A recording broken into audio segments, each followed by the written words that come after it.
मैनू कईयां ने आख्या है कई बारी, अहमद राउत साहब बैठे ने, मियां आसफ साहब तो जो जावांगा, मैनू कईयां ने आख्या है कई बारी तू लैना पंजाबी का नां छड़ दे, गोदी दीदी च पल के जवान होयों वो मां छड़ दे, घरां छड़ दे, जे पंजाबी पंजाबी कूकना ही,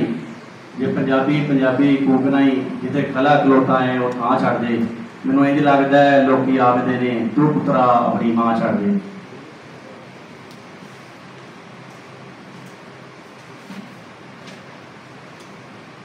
अज दे साडे पहले परौने मैं दावत देंगा अली उस्मान बाजवा साहब नूं। ये कहानीकार ने ते इंडिया तो 2 अवार्ड भी जीत चुके हैं, सैकटरी पंजाबी संगत लाहौर ने ते PTV दे विच एंकर भी ने जनाब अली उस्मान बाजवा साहब।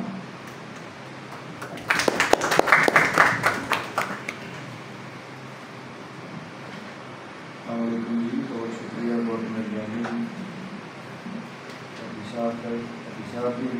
दोस्तों की। सब तो पहले गल करिए छोइए तां भी औखा होंदा और अखीर से सब तो करिए तां भी बड़ा औखा हो जाता, क्योंकि गल टोरना बनाना भी एक काम है और फिर उसको समेटना कुंजना भी एक काम है। जो सारे जी कर लें बाकी बस का कुछ नहीं कहना, तो ये उन्होंने एक मुश्किल है। कोई ज़्यादा गुफ्तगू किताब क्योंकि हले होनी नहीं, उस हवाले का डिटेल तो गुफ्तगू नहीं हो सकती, लेकिन जो थोड़ा बहुत 2-4 सफ़र करे मेरे को समझ ये आती है कि पूरी दुनिया के इस टाइम पीपल्स हिस्टरी की टर्म बड़ी इस्तेमाल हो गई। जो तो मुराद है कि जो हिस्टरी लिखी जाती है तो बादशाह लिखवाते हैं या जोड़ा कोई पावरफुल शख्स होता है जमाने का वो अपनी तारीफ करवाता है और लिखने वाले लिखते कुछ, लेकिन दूजे पास से एक अवामी लुकाई की एक तारीफ होती है जिससे नस्ल का नस्ल अगलियां पीढ़ियां देते चले जाते हैं। भावें वो गीतों की सूरत हो गई, शायरी की सूरत हो गई या लोक कहानियां की सूरत हो। जिवें भुट्टा साहब ने गवर्नमेंट यूनिवर्सिटी से भुट्टा साहब ने काम काफी किया सुबह लगना लोक कहानियां इकट्ठा करके तारीफ करने की काम किया। इस तरह मोहम्मद हुसैन फतेह साहब जोड़े ने वो भी जोड़े साढ़े क्लासिक पोइट ने जिन्होंने सूफी शायर अक्सर कहा जाता, और मैं उन्होंने बागी शायर हमेशा मैंने, क्योंकि तसव्वुफ तो उन्होंने एक रंग है लेकिन उस तो अलावा भी उन्होंने बड़े रंग है। उन्होंने एक डब्बे की बात करोगे तो शायर का कद छोटा हो जाता है। तो लोकेल की अगर गल करिए यूनिवर्सिटी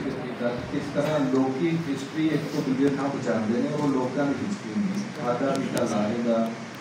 बाकी अहमद शाहे का या कुछ थावां के बच्चे अहमद शाहे का भी लोग वरत रहे हैं। ये एक खान पंजाब का उस जमाने का जो अहमद शाह अब्जादी एक हमले कर रहा सी और बिला तफरीक मजहब और जेल स्ट्रॉन्ग हो रहा सी। घर का बूहा खड़का के पुछदा नहीं सी कि तुसीं मुसलमान हो तुहाडे कोलों कहानियां नहीं या तुहाडी मां जी जिहड़ी मुसलमान है या नहीं। सो आम लुकाई जी ये खान उदों वरत रही सी। इसका मतलब है कि तारीख के कितना जिते अहमद शाह होया जिन्हें बुरा हाल पंजाब का किया। इस तरह हिस्टरी जी खाना गीतों थोड़ी शायरी जो लोक दास्ताना इस तरह हुसैन फतेह साहब ने जो क्लासिक पोइट्री वो पंजाब रोलण की कोशिश की, लभण की कोशिश की कि बाबिया ने पंजाब में कि आखना लिखा किस तरह उन्होंने सियाणा खुला हशर अजाब का बुरा हाल होया पंजाब का। कुछ थावां से दूसरा मिसरा पहले थां गया, पहला दूसरे थां से लिखा है। सो ये भी साढ़े सूफी शायरी कह रहे हैं इन्होंने सिलेबस चो कट देना और वो सारे शेर जोड़े कि धर्म के हवाले या सूफीज़म के हवाले ने वो बच्चों को यूनिवर्सिटियां कॉलेज पढ़ाने का मतलब है कि तुम उन्होंने एक पक्ष उठा रहे हो तारीफ का भी और अपने सूफी बाबियों का भी। और जोड़ा मजाहमती रंग है वो एम ए पंजाबी पंजाबी नज़र नहीं आता या स्टेट वालों नहीं आता, वो नहीं चाहते कि बच्चे सारा कुछ पढ़ें। उन्होंने भी फरोलण की कोशिश कितना कि इस किताब के मिलेगी पाकिस्तान की और सोशल मीडिया के भी इस नाम व्हाट्सएप के लोग तक भी लफ्ज सुनने होना और रिक्शा के शेर के उन्होंने तफसील भी लिखी क्यों उन्होंने नाम रखा। फिर एक शेर कि किस तरह लिटरेचर जोड़ा है वो ना सिर्फ तारीख को पुंज लेंदा साम लेंदा बल्कि टोमोग्राफी भी दसदा, नक्शे मैप्स भी तुहानूं दस दिंदा कि कितों तक जिहड़ी तुहाडी होनी है। पेशावर थी जमुना ताई चंबा थी का डेरा बोलन समझन लोग पंजाबी सुचा सुखन मेरा। हाँ पूरे उन्होंने लिख दिते और 1899 का शेर है, मिराजनामा ਤੁਹਾਨੂੰ ਤੁਹਾਡੀ ਭੁਣ ਵੀ ਦੱਸਦਾ ਕਿ ਘੱਟ ਵੱਟ ਤੋਂ ਪਹਿਲੇ ਦਾ ਪੰਜਾਬ ਕੀ ਸੀ। ਅੱਜ ਜਦੋਂ ਅਸੀਂ ਆਪਣੇ ਬੱਚਿਆਂ ਨੂੰ ਇਹ ਕਹਿੰਦੇ ਹਾਂ ਕਿ ਸਿਰਫ ਸਕੂਲ ਦਾ ਸਬਕ ਯਾਦ ਕਰੀਦਾ ਔਰ ਬਾਕੀ ਕਿਸੇ ਕਿਤਾਬ ਨੂੰ ਹੱਥ ਨਹੀਂ ਲਾਈਦਾ, ਉਹਦਾ ਮਤਲਬ ਹੈ ਕਿ ਤੁਸੀਂ ਲਿਟਰੇਚਰ ਤੋਂ ਦੂਰ ਕਰ ਦਿੰਦੇ।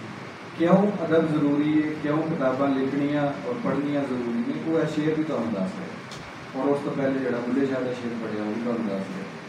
तारीख तुहाडी पोए तुहाडा अपना आप लिटरेचर में समोया जाता है, सिलेबस दी किताबां बायोलॉजी फिजिक्स मैथमैटिक्स नहीं होता। तो इसलिए दो तीन चीज़ां क्विकली मैंने वाइंड अप करना, ज़्यादा टाइम नहीं तुहाडा लवांगा। एक तो है कि क्लासिक पोइट्री को सूफी बाबे का टैग ला के खुदा का नाम जी उन्होंने बाबियां की तरह कह लो कि मुनासिब लफ्ज़ भी देख जा रहा है, यानी उन्होंने तुसीं उन्हां दा कद छोटा कर दे, उन्होंने सिर्फ सूफी शायर कह, वो सिर्फ सूफी शायर नहीं, मज़ाहमती शायर भी ने, एक ह्यूमनिस्ट भी ने, एक तहरीक चलाने वाले लोग भी ने। वो सिर्फ रब रब करते किसी बड़े रुख के हेठ बह के तुहानूं दुनिया त्यागण का नहीं कह, दुनिया बचाने का क्या है। मस्जिद ढाले मंदिर ढाले ढाले जो कहता ये वाले मिसरे कितों आते हैं, वो रुख के थले बेटियां नहीं बच सकते। सारी लुटाई 4 दिन पहले 4 दिन भी 2 दिन पहले जो क्रिश्चियंस के नाले पर होया और पहला वाक्य नहीं और अनफॉर्चुनेटली आखिरी नहीं है, लेकिन ये सारिया माइनॉरिटीज़ ना हो रहा, सिर्फ क्रिश्चियंस की कहानी नहीं, पहले तशय्यो भी इतने नहीं, बाकी हिंदू कम्यूनिटी रही है, सिख रही है, जैनपति रही है, बहुत फिर रहे हैं, उन्होंने सारिया के नाल जो तारा थोड़ी स्टेट लो हो रही है जो हो रही है। ये शायरी पढ़ने की अज लोड़ अपने बच्चों को पढ़ाने की लोड़ इस करके उन्होंने पता लगे कि इंसानियत बुनियाद है और साड़ी हिस्ट्री 47 तो या मोहम्मद बिन कासिम तो शुरू नहीं हुई। अज के बच्चे को अगर तुम झूठ सिखा रहे हो बड़ी मार्फत के नाल के मोहम्मद बिन कासिम तो पाकिस्तान शुरू होता है या हिस्ट्री शुरू होती है, तो उन्हें 4 उंगला मार के गूगल से देख लेना कि मोहम्मद बिन कासिम तो पहला की सी और मोहम्मद बिन कासिम इतने बनाया। तो झूठ की बुनियाद और वैसा भी इस्लाम का नजरिया भी है कि झूठ जो किसी भी धर्म से नहीं, लेकिन इस्लाम भी धर्म में दसता है कि झूठ ना बोले। तो ये सारिया चीज़ा मतलब जोड़ के देखिए तो एक किताब वाकई अहमियत रखती और 2018 से उन्होंने काम शुरू किया, 2023 तक 5 वरे ला के जरा जोड़ कटिया किताब था और उन्होंने तुसीं वो लैके जाके अपनी मारी कर दे वो भी ज़्यादा मुनासिब रवैया नहीं लिखारियाँ जो लिखारियाँ ना साढ़े को हो रहा मैं तुहानूं दस दूँ। तो दोस्तों मुक्ति गल है कि पूर्व पाकिस्तान में एक ऐसा इजाफा है तुहाडे लिटरेचर में जिहदे विच तुसीं लोगों की तारीख पढ़ने की बजाय राजे महाराजिया ने जो लिखा उन्होंने पढ़ने की बजाय